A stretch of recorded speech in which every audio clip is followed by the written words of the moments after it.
Shalom, Bu. Shalom. Ada sukacita, amin. Seperti biasanya, saya mau Bapak Ibu lihat kiri kanan. Katakan Tuhan mengasihimu. Dan lihat apakah ada sukacita di wajahnya. Kalau belum tersenyum, katakan tersenyumlah sebab Tuhan mengasihimu. Amin.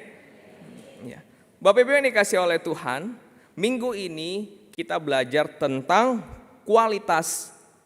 bulan ini kita belajar tentang kualitas seorang pelayan.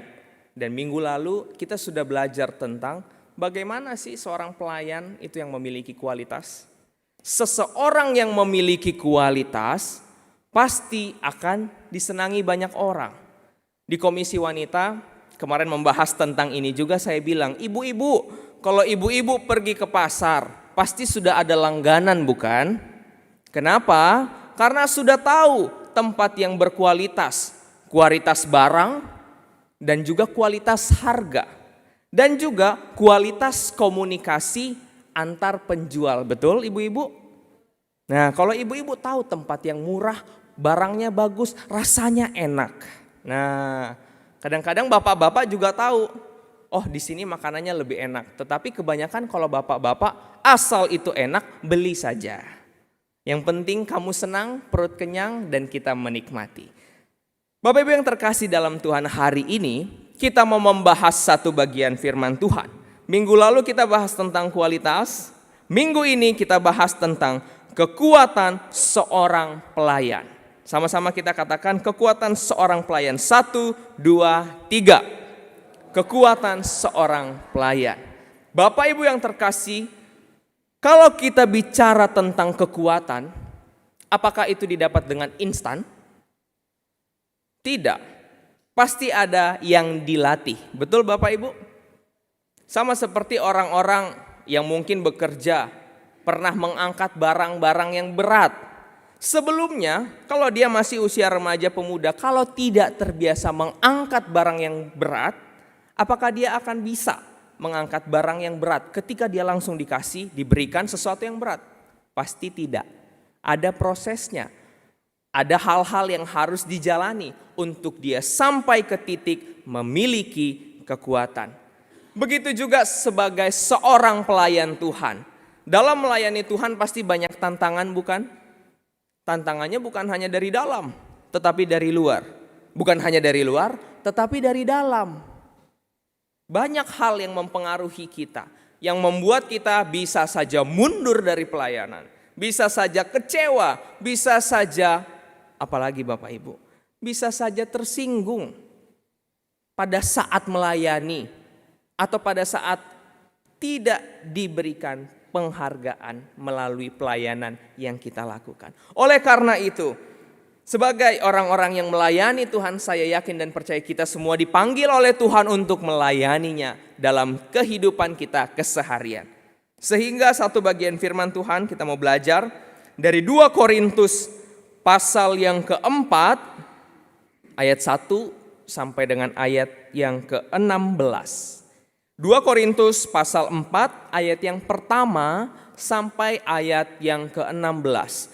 Tetapi saya akan membacakan bagi kita semua ayat yang ke-7 sampai dengan ayat yang ke-10 saja.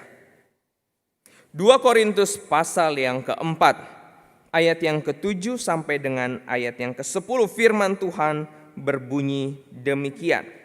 Tetapi harta ini kami punyai dalam bejana tanah liat, supaya nyata bahwa kekuatan yang melimpah-limpah itu berasal dari Allah, bukan dari diri kami. Dalam segala hal kami ditindas, namun tidak terjepit. Kami habis akal, namun tidak putus asa. Kami dianiaya, namun tidak ditinggalkan sendiri. Kami dihempaskan, namun tidak binasa.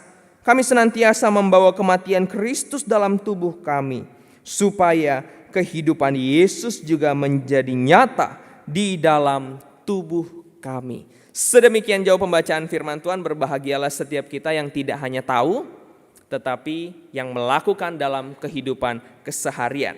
Bapak Ibu yang terkasih dalam Tuhan, kita tahu bahwa jemaat Korintus ini merupakan jemaat hasil pelayanan Rasul Paulus. Berapa lama? Lebih kurang 1,5 tahun. Di dalam Kisah Para Rasul 18 ayat yang ke-11. Tetapi ketika dia sudah melayani selama 1,5 tahun, dia meninggalkan. Dia melanjutkan pelayanannya. Dan ketika Rasul Paulus melanjutkan pelayanannya, meninggalkan kota tersebut, muncullah orang-orang yang menentang ajaran-ajarannya, bahkan menimbulkan masalah dan hasutan untuk meragukan kerasulannya. Kadang-kadang seperti itu ya Bapak Ibu. Ketika ada orang yang telah memerintah, memiliki wewenang pada satu tempat, satu organisasi. Dia telah membangun, ada hal-hal yang telah dibangun, telah dirancang untuk dilakukan. Tetapi ketika dia pindah, meninggalkan tempat tersebut, ada orang yang juga ingin membangun apa yang dia pikirkan secara pribadi.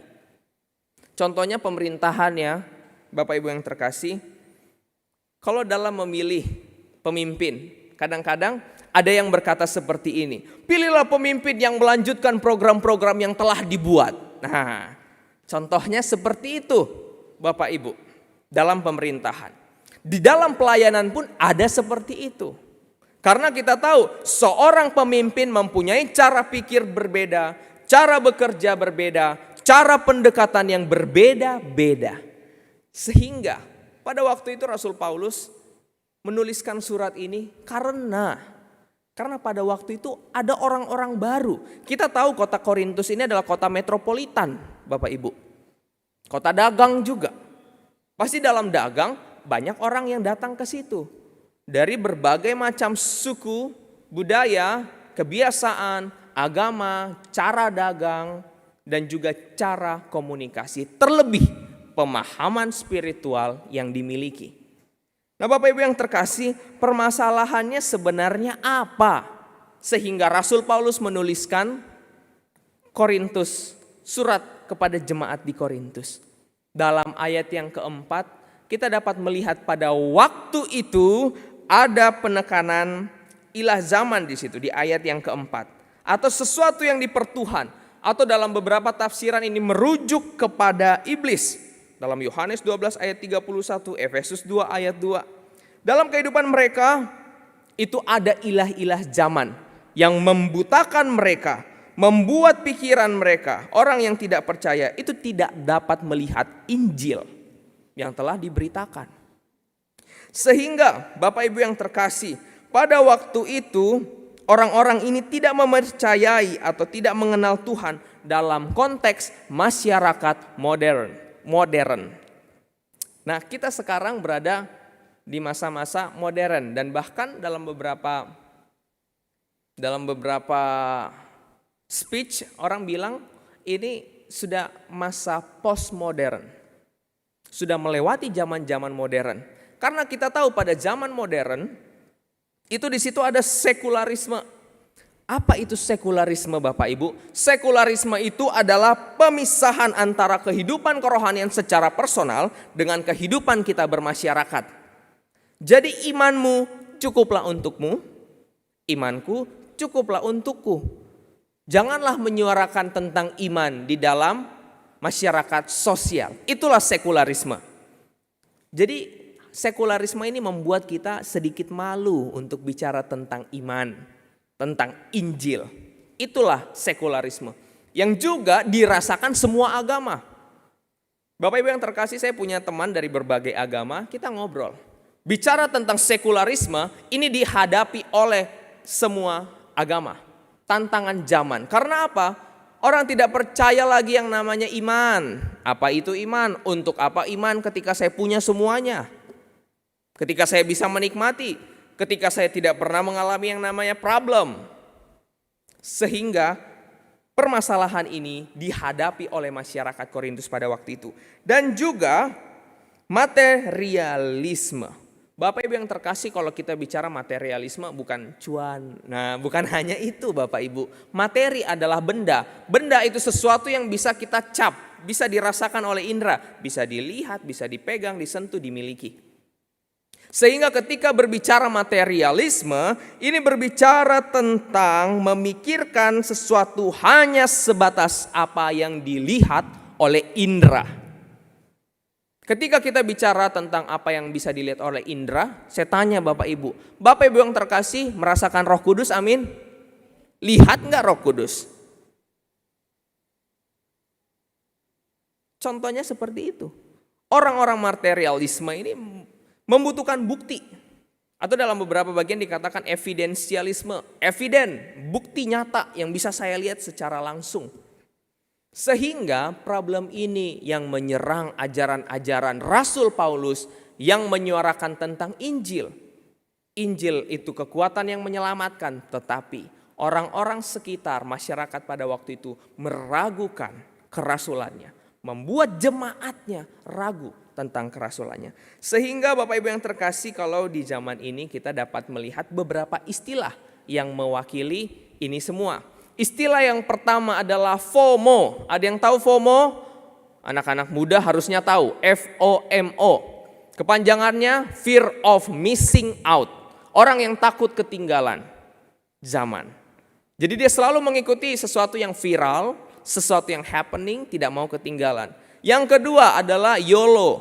Kalau YOLO pasti sudah tahu ya Bapak Ibu, you only live once. Kamu hanya hidup satu kali. Jadi perbuatlah yang engkau senangi ketika kamu hanya hidup satu kali. Perbuatlah suka-sukamu. Dan dalam beberapa waktu lalu saya diskusi dengan orang tua saya. Dia mengikuti beberapa seminar yang diadakan oleh satu dokter. Dia dokter yang rohani. Dan dia juga membaca jurnal luar negeri yang mengatakan ada satu tren, satu bahasa juga yang dikatakan FOPO, F-O-P-O, Fear of People Opinion. Takut terhadap opini orang, takut terhadap kritikan orang. Mungkin kalau saya bisa ubah sedikit, Fear of Public Opinion. Jadi kita membiasakan kehidupan diri kita sebagaimana orang yang ada di lingkungan di zaman itu. Bahkan kita menyamakan diri dengan orang-orang tersebut supaya kita tidak ditinggalkan. Bapak Ibu yang terkasih, ini dihadapi juga oleh masyarakat pada waktu itu. Sehingga ketika kita bicara tentang kekuatan seorang pelayan dalam melayani Tuhan, kita hidup di zaman yang berbeda, bukan Bapak Ibu? Bapak Ibu yang terkasih, mungkin usianya di atas 60 tahun. Coba lihat generasi di atas 40 tahun atau di bawahnya. Pasti berbeda juga dengan generasi cucu-cucu Bapak Ibu. Setiap zaman, setiap generasi punya tren atau budaya yang berbeda-beda. Sehingga Rasul Paulus mengatakan beberapa kali tentang paradoks salib Bapak Ibu. Di mana memberikan suatu pemahaman kepada masyarakat Korintus ini tentang kemuliaan dan kesuksesan. Karena mereka orang-orang yang mapan pada waktu itu. Tetapi kita tahu Bapak Ibu bahwa kemuliaan dan kesuksesan yang Tuhan Yesus beritakan itu datang melalui apa? Penderitaan, penyaliban, dan kematiannya. Salib mengungkapkan karakter Allah dan Dia adalah kasih yang menderita. Bapak Ibu, berbeda dengan dunia. Standar kesuksesan dunia apa Bapak Ibu? Standar kesuksesan dunia adalah ketika kita mampu melakukan segala sesuatu, mendapatkan segala sesuatu yang menjadi keinginan kita, itu adalah sukses. Standar dunia. Berbeda dengan standar Tuhan, bukan? Tuhan menyatakan kesuksesan dan kemuliaan melalui salib. Dia dikorbankan, mengorbankan dirinya untuk menyelamatkan manusia. Sehingga Bapak Ibu yang terkasih, dalam melayani Tuhan baik di gereja maupun di luar gereja, tanggung jawab orang percaya sebagai orang yang melayani Tuhan itu harus menjadi bagian dalam diri kita. Akan tetapi banyak tantangan dan kesulitan Bapak Ibu. Tantangan kesulitan mulai dari siapa? Bisa saja mulai dari sesama orang yang melayani. Ketika kita kecewa dari pelayanan kita sendiri terhadap orang-orang yang mungkin sama-sama melayani, kadangkala imbasnya atau dampaknya itu bisa sampai kepada kekecewaan kita terhadap Tuhan. Karena di beberapa kesempatan saya pernah mendengarkan sharing dari seseorang, saya nggak mau ke gereja karena A, saya nggak mau ke gereja karena B. Banyak halnya Bapak Ibu. Dan di dalam beberapa kesaksian teman-teman saya juga, mereka mengatakan bahwa dia tidak datang ke gereja karena kecewa terhadap hamba Tuhannya, terhadap misalnya penginjilnya, terhadap orang yang aktif di dalamnya. Sehingga kadang-kadang kekecewaan terhadap manusia ini memberikan dampak kepada setiap kita sampai kepada kekecewaan terhadap Tuhan. Sehingga melalui pembacaan 2 Korintus pasal 4 ini, Bapak Ibu yang terkasih, kita mau belajar beberapa prinsip kebenaran tentang bagaimana orang percaya memiliki kekuatan dan ketahanan dalam melayani Tuhan seumur hidupnya. Yang pertama, berpegang kepada kebenaran. Dalam ayat yang pertama sampai ayat yang ke-6, khususnya ayat pertama, kita dapat melihat bahwa dikatakan, oleh kemurahan Allah kami telah menerima pelayanan ini, karena itu kami tidak tawar hati. Bapak Ibu yang dikasih oleh Tuhan, Bapak Ibu tahu kata tawar? Mengerti ya semuanya kata tawar? Misalnya ketika kita sakit, kita diberikan makanan. Kita tahu makanan itu sudah dikasih garam, sudah dikasih bumbu, tetapi ketika kita mencobanya tidak ada rasa, itulah tawar. Sesuatu yang mungkin berbobot, mungkin benar, mungkin cocok untuk kita, tetapi kalau kita tawar hati, kita tidak dapat menikmati lagi Bapak Ibu. Apakah Bapak Ibu pernah merasakan tawar hati? Tawar hati ini mungkin menurut saya hal yang paling tidak terasa, tidak juga dapat dikatakan kebencian, tetapi tidak juga hal yang baik. Kenapa? Contohnya ketika kita mencintai seseorang, tetapi dalam proses mencintai tiba-tiba rasa tawar itu muncul. Yang awalnya kita mencintai dia dan dia mencintai kita. Lambat laun ketika ada perasaan tawar, susah bukan? Untuk memikirkan kenapa sih bisa tawar hati. Padahal saya dulunya cinta, saling mencintai. Dan bahkan saya tahu dia mencintai. Dia mencintai saya tahu. Tetapi kalau ada perasaan tawar, hal yang baik, hal yang berguna, hal yang bermanfaat pun tidak dapat kita nikmati lagi. Seperti itulah ketika kita melayani Tuhan. Ketika kita melayani hanya sebatas rutinitas, kita tidak lagi menikmatinya, itu sebuah pertanyaan Bapak Ibu bagi diri kita. Apakah kita melayani untuk Tuhan, untuk kesenangan kita, untuk sebatas menyenangkan orang lain, atau kita melayani Tuhan yang memberikan kehidupan bagi kita. Sehingga kita tahu bahwa setiap pelayanan yang kita punya, kita terima dari Tuhan Yesus. Dan karena kehendak Tuhan. Sehingga ketika kesadaran ini ada dalam diri kita, Bapak Ibu yang terkasih, itu akan memberikan dampak. Dampaknya apa? Dampak kebenaran bahwa kita menerima pelayanan dari Tuhan Yesus. Dan karena kehendak Yesus kita dimampukan untuk melayani. Itu akan memberikan dampak kepada kita, yaitu pemahaman yang benar dalam melayani. Yang kedua, motivasi yang benar dalam melayani. Dan juga cara dalam melayani. Bapak Ibu yang terkasih, kadang-kadang dalam berkata-kata, pernahkah Bapak Ibu sadar ketika menasehati seseorang dengan cara yang berbeda, respon orang juga pasti berbeda bukan? Kita menasehati dia dengan marah, dengan membentak, bandingkan dengan ketika kita menasehatinya dengan penuh kasih. Akan ada respon yang berbeda-beda. Begitu juga dalam pelayanan Bapak Ibu yang terkasih. Motivasi kita memang benar. Kita mau melayani seseorang dengan cara menasehati. Tetapi cara yang kita miliki itu kurang tepat, Malah orang akan berpikir, ini orang mau memberikan penghiburan atau mau menggurui saya? Ini orang mau menguatkan saya atau mau menghakimi saya?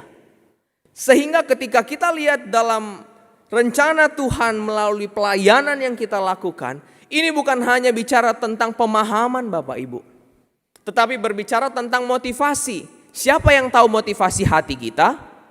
Cuman Tuhan. Tidak ada yang tahu. Kita bisa menyembunyikan motivasi kita. Kita bisa membuat motivasi kita berbeda dengan tindakan kita. Sehingga ketika kita tahu kita menerima pelayanan dari Tuhan Yesus, Tuhan yang melayani kita, Tuhan datang ke dunia untuk berkorban bagi kita semua. Itu bentuk pelayanan Tuhan. Tuhan mengosongkan dirinya. Salib dianggap sebuah kebodohan. Tetapi oleh karena Tuhan Yesus yang telah melayani kita, maka kita pun harusnya melayani dengan hati seperti Tuhan Yesus. Dengan kehendak Tuhan Yesus, memiliki pemahaman motivasi, dan ingat Bapak Ibu, pentingnya cara Tuhan juga dalam melayani. Kita memang tahu cara melayani. Kita memang bisa mempelajari cara melayani. Kita punya bakat masing-masing untuk melayani. Tetapi ingatlah Bapak Ibu, senantiasalah kita semua meminta Tuhan memberikan hikmat. Bagaimana Tuhan cara untuk saya melayani Tuhan seturut dengan kehendak-Mu, amin. Kadangkala Bapak Ibu, kita punya cara masing-masing bukan? Kita punya, setiap keluarga di sini saya yakin cara mendidik anak itu berbeda-beda, betul? Apakah sama semuanya? Saya rasa tidak. Cara menasihati anak pasti berbeda-beda bukan? Cara berbicara berkomunikasi dengan seumuran, orang yang seumuran pasti berbeda bukan? Cara dagang satu sama lain pasti berbeda bukan? Strategi bisnis yang dimiliki masing-masing pengusaha pasti berbeda bukan? Sehingga ketika kita berbicara tentang cara, motivasi kita sudah benar. Tetapi kita senantiasa meminta pertolongan Tuhan untuk melaksanakan pelayanan kita sesuai dengan cara Tuhan. Bapak Ibu yang terkasih, kita jangan membatasi pelayanan hanya di gereja ya. Tetapi ini bicara pelayanan secara holistik, keseluruhan hidup kita. Sehingga dalam dagang, dalam berbisnis, andalkan Tuhan, minta cara dari Tuhan. Tuhan, bagaimana caranya ini, aku sudah mau bangkrut, aku sudah mau kolaps. Tuhan, bagaimana ini caranya untuk menopang perekonomianku yang mulai sulit beberapa waktu ini. Tuhan, bagaimana caraku menyelesaikan masalah ini, itu. Terus menerus muncul masalah dalam kehidupanku. Aku mau melayani Tuhan melalui hidupku, melalui bisnisku, melalui keluargaku. Tetapi ada aja tantangan. Bapak Ibu yang terkasih, mintalah cara Tuhan, hikmat dari Tuhan memampukan kita melakukannya seturut dengan kehendak Tuhan. Bapak Ibu yang terkasih, oleh karena kebenaran, ketika kita memegang kebenaran, itu pasti memberikan kita pengharapan bukan? Amin Bapak Ibu. Siapa lagi yang memberikan kita pengharapan? Siapa lagi yang menguatkan kita? Siapa lagi yang menampung keluh kesah kita hari demi hari? Kadang-kadang manusia bisa bosan Bapak Ibu mendengar keluhan kita. Kadang-kadang orang bisa merasa bosan. Aduh, mendengar keluhan terus. Kamu mengeluh terus. Kenapa tidak mengucap syukur aja? Dan terkadang orang-orang tidak mengerti kegelisahan hati kita, kesulitan kita, sehingga siapa yang kita cari Bapak Ibu? Cuman Tuhan dan firman-Nya. Itu yang terus meneguhkan kita, menguatkan kita, menuntun kita ketika kita udah buntu, udah kepentok tembok. Tuhan, dari mana lagi caranya? Tuhan, aku bingung. Baik di dalam keluarga. Tuhan, bagaimana lagi aku menjaga keharmonisan keluarga ini? Tuhan, udah mau hancur. Bagaimana cara aku mengkomunikasikan ini? Bagaimana cara aku membangun relasi kembali? Oleh karena itu Bapak Ibu, ketika kita melayani Tuhan, kekuatan yang pertama itu bersumber dari kebenaran. Dalam ayat 6 dikatakan, sebab Allah yang berfirman dari dalam gelap akan terbit terang. Ia juga membuat terangnya bercahaya dalam hati kita supaya kita beroleh terang Kristus dari pengetahuan tentang kemuliaan. Yang pertama, berpeganglah kepada kebenaran Allah. Di dunia ini banyak hoax Bapak Ibu. Beberapa waktu saya membaca jurnal dan membaca penelitian sebuah university berdasarkan survei data masyarakat telematika. Ini di 2018 sebelum COVID.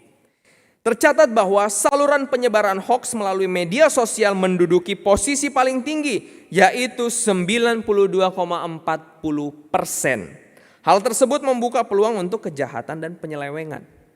Sehingga di zaman sekarang juga, di dalam beberapa waktu ini kan Bapak Ibu banyak juga orang yang tertipu karena sosial media, tawaran-tawaran dunia. Ujaran kebencian, informasi untuk menyudutkan pribadi juga muncul dalam sosial media. Investasi bodong, pinjaman online, dating apps, itu muncul sehingga banyak yang tertipu. Oleh karena itu Bapak Ibu, kita sebagai orang percaya pun yang sering mengkonsumsi informasi-informasi dari sosial media, YouTube atau Facebook, marilah kita bijak menggunakannya. Karena di situ pun ada khotbah, ajaran-ajaran, seminar-seminar kekristenan yang sekarang ditawarkan untuk kita konsumsi. Entah itu memiliki dasar Alkitab yang benar atau memiliki dasar kepentingan sendiri yang diselimuti oleh ayat-ayat Alkitab sehingga terlihat rohani. Itu dua hal yang berbeda. Mereka mengangkat itu sumbernya Alkitab atau motivasi mereka yang mereka sebenarnya niat mereka untuk motivasi kepentingan diri diselimuti oleh ayat-ayat supaya kelihatan rohani. Bapak Ibu, kita harus cerdik. Karena ini terus-menerus kita konsumsi, sosial media beredar di mana-mana. Sehingga tetaplah senantiasa berpegang kepada kebenaran sejati, yaitu Injil Kristus Yesus yang menguatkan pelayanan kita. Yang kedua Bapak Ibu, sadar akan keberadaan kita. Bapak Ibu yang terkasih, keberadaan kita dalam bagian ini diumpamakan seperti bejana dari tanah. Bapak Ibu tahu pengrajin yang bisa membuat sebuah bejana yang cantik-cantik itu bisa dibentuk, bisa ditambahin. Keberadaan kita diumpamakan seperti bejana, tetapi di sini dari tanah Bapak Ibu, bukan keramik, bukan marmer. Dari tanah, itu menggambarkan kesederhanaan. Manusia hidup dari debu tanah, mudah hancur. Tetapi sekalipun kita lemah, rapuh, mudah hancur, tetapi Rasul Paulus menyatakan bahwa kekuatan yang melimpah-limpah itu berasal dari Allah. Ayat 7 dikatakan, berasal dari Allah, bukan dari kami. Kekuatan setiap orang percaya itu berasal dari Allah. Bukan dari pemberitanya, bukan dari Paulus sendiri yang menguasai kitab Taurat, yang hidup saleh. Bukan karena mereka, tetapi karena Allah sendiri. Sehingga apa dampak dari kekuatan Allah yang Allah berikan kepada setiap orang percaya? Bapak Ibu, ini mungkin boleh menjadi ayat yang kita pegang terus dalam kehidupan kita ya. 2 Korintus pasal 4 ayat 8 sampai 9. Sekali lagi saya ulangi. Dalam segala hal kami ditindas namun tidak terjepit. Kami habis akal namun tidak putus asa. Kami dianiaya namun tidak ditinggalkan sendirian. Kami dihempaskan namun tidak binasa. Inilah ketangguhan orang percaya Bapak Ibu. Amin. Ini ketangguhan kita. Ketika ditindas, kita tidak terjepit. Ketika habis akal, mentok dalam menghadapi permasalahan kehidupan ini, tidak putus asa. Ketika dianiaya, mengalami kesulitan, kita tidak ditinggalkan sendirian oleh Tuhan. Ketika dihempaskan, ketika kita dibuang oleh siapapun itu, ketika kita merasakan dibuang, kita tidak binasa. Itulah iman kita juga Bapak Ibu, amin. Sehingga sebagai orang percaya, kekuatan kita adalah ketika kita sadar akan diri kita yang tidak mampu. Tetapi ingat bahwa kekuatan kita berasal dari Allah. Bejana itu menggambarkan kita lemah, kita rapuh. Kapanpun Tuhan bisa mengambil hidup kita. Tetapi bukan karena kekuatan kita, semua oleh kasih karunia dan kemurahan Allah yang menguatkan kita dalam melayani Dia. Amin Bapak Ibu. 2 Korintus 11 ayat 30. Jika aku harus bermegah, maka aku akan bermegah atas kelemahanku. 2 Korintus 12 ayat 9. Tetapi jawab Tuhan kepadaku, cukuplah kasih karuniaku bagimu, sebab justru dalam kelemahanlah kuasaku menjadi sempurna. Kadang-kadang kita harus mengalami yang namanya kehancuran dulu Bapak Ibu. Hancur hati, baru kita mengakui, oh Tuhan ternyata Engkaulah yang empunya segalanya. Tapi Bapak Ibu, jangan sampai kita mengalami kehancuran dulu, baru kita ingat bahwa Tuhanlah yang memberikan dan mempunyai kuasa itu. Tetapi selagi kita setia, selagi kita menikmati kasih karunia Tuhan, ingatlah bahwa oleh karena kemurahan Allah kita dimampukan. Dalam kelemahankulah kuasa Tuhan nyata. Yang terakhir Bapak Ibu, memiliki iman yang menggerakkan. Dalam ayat 13 sampai 15 di situ dikatakan, namun karena kami memiliki roh iman yang sama, seperti ada tertulis, aku percaya sebab itu aku berkata-kata, maka kami juga percaya dan sebab itu kami juga berkata-kata. Sehingga poin terakhir ini, yang menguatkan kita dalam melayani Tuhan adalah, milikilah iman yang menggerakkan. Bapak Ibu yang terkasih, kita dapat melihat Rasul Paulus ini menyatakan bahwa ketika mereka pelayan-pelayan Tuhan telah memiliki iman kepada Kristus, hal tersebut membuat mereka percaya dan berkata-kata. Ada tindakan dari iman tersebut. Dan kita juga semua yakin Bapak Ibu, bahwa iman yang ada pada kita merupakan anugerah Allah. Anugerah yang diberikan bagi umatnya, setiap orang yang menerima Yesus sebagai Tuhan dan Juru Selamat. Sehingga marilah setiap kita melalui iman kita kepada Yesus Kristus yang senantiasa memberikan kekuatan itu, menggerakkan kita juga untuk terus setia melayani Tuhan. Dan kiranya sebagai orang yang dipilih Bapak Ibu, kita semua yang telah dipilih Tuhan, memberikan diri kita sebagai persembahan yang hidup, yang kudus, dan yang berkenan bagi kemuliaan Tuhan.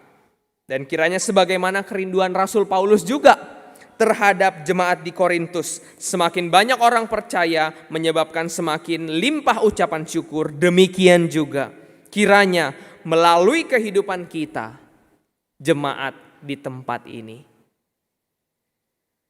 kiranya Tuhan senantiasa berkenan memakai kita, memakai setiap anggota GKIM Jemaat Saron Cirebon ini untuk membawa jiwa kepada Tuhan bagi kemuliaan Tuhan sampai selama-lamanya. Amin Bapak Ibu. Kita mau dipakai Tuhan, amin. Puji Tuhan. Sehingga sekali lagi saya ingatkan, bagaimana orang percaya memiliki kekuatan dalam melayani Tuhan? Yang pertama tadi, berpeganglah kepada kebenaran. Cintailah firman Tuhan Bapak Ibu, melebihi segala sesuatu. Setialah dalam menjaga kesehatan kerohanian kita melalui pembacaan firman dan doa. Yang kedua, sadarlah akan keberadaan kita. Kita sebagai bejana yang mudah hancur, tetapi Injil itu kekuatan setiap orang percaya. Dan yang ketiga Bapak Ibu, milikilah iman yang menggerakkan kita semua. Marilah giat dalam mengerjakan pekerjaan Tuhan. Dan melalui iman yang ada dalam diri kita semua Bapak Ibu, Marilah kita senantiasa memberikan diri untuk dituntun, karena Tuhanlah yang menguatkan kita semua sekalipun dalam masa-masa sulit. Mari kita bersatu dalam doa.